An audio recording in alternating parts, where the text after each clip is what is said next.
Today we celebrate Saint Matthias.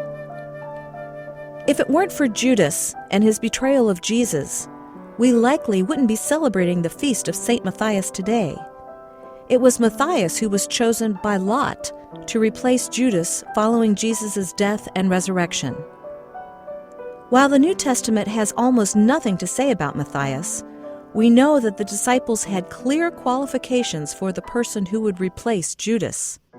Acts of the Apostles has this to say as the 11 apostles gathered during the days after the Ascension.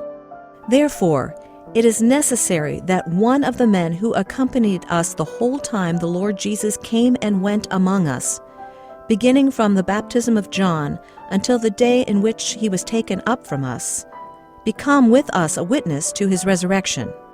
At this point, we lose clear track of Matthias. Various traditions have him preaching in Judea, Cappadocia, and Ethiopia. Details of Matthias' death are likewise unclear. Some legends indicate he was crucified, but Matthias is often depicted in art holding an axe, leading some to speculate that it was the instrument of his martyrdom.